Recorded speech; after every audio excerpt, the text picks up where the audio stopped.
Ngayon magluluto po tayo ng very common sa pagluluto nitong manok. Luluto tayo ng adobo. Pero iibahin kong style sa pagluluto ng adobo.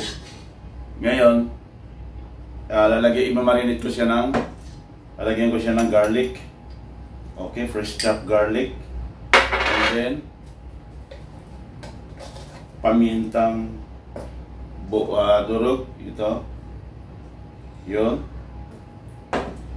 At sibuyas. Yun. At konting patak ng asin kasi lalagyan pa natin na siya ng tuyo or soy sauce. Yun. Yan lang siya. And then, i-mix po natin siya. Ito.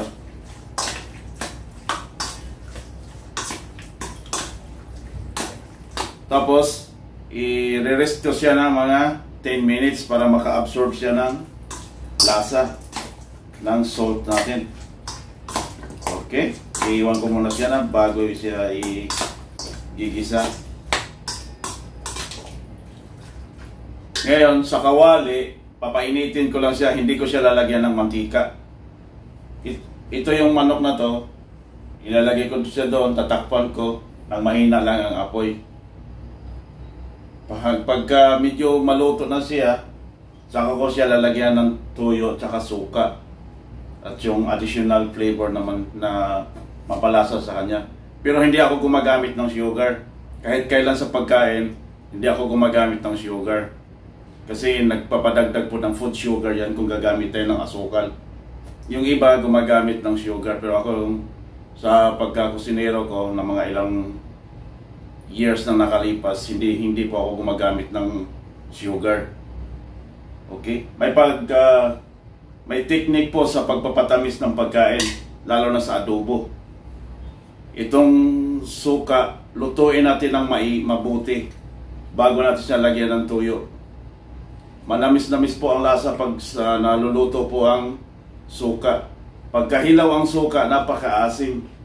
Delikado sa tiyan natin. Kasi pure acid ito. 100% acid.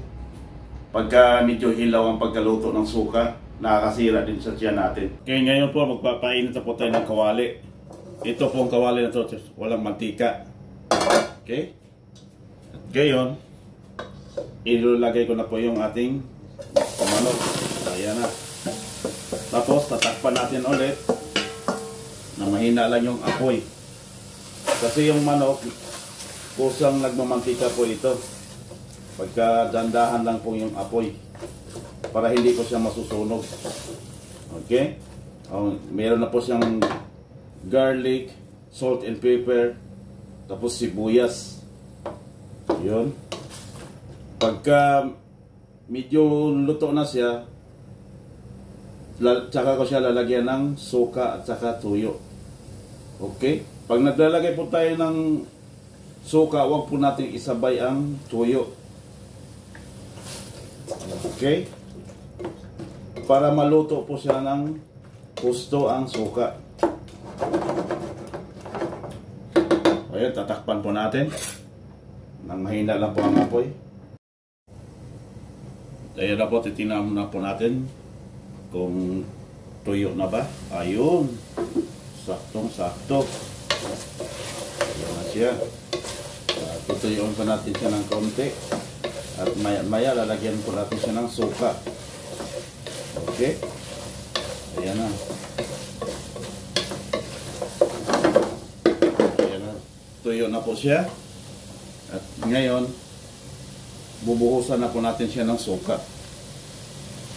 Okay? Ayan na siya. Oh, wow, wow, wow. Yun. At ngayon, hayaan lang po natin siyang medyo matuyo. Pagka medyo tuyo na siya, ilalagay na po natin yung mga additional natin kung ano mga ilalagay natin. Ito, lalagyan ko po siya ng patatas. May ng konti. At lalagyan ko rin ulit siya ng boiled egg. Para medyo masarap naman yung ating adobo. Okay. Okay, open the sesame. O, yun. Tuyo na siya. At saka bubuhusan natin siya ng tuyo. Aray, masakit. Okay. Yun. Alarga. At isasabay na natin yung ating potatoes. Right, cook. Alright. Okay.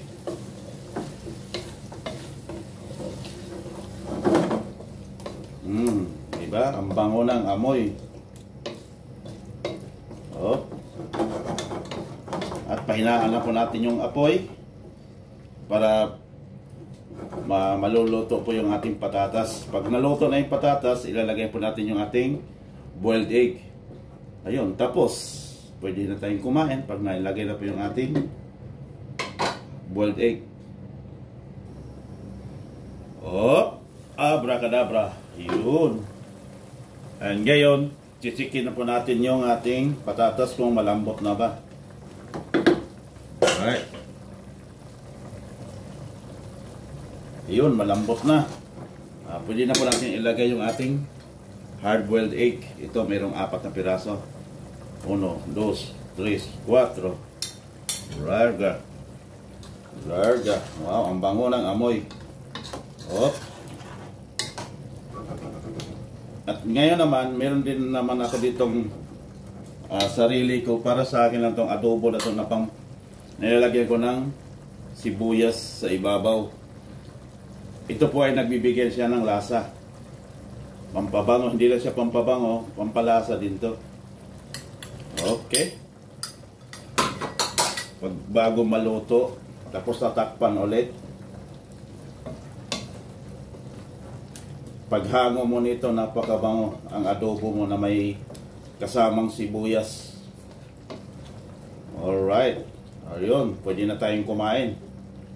Okay. Diba? Tingnan nyo po ang itsura. Aray ko, mainit.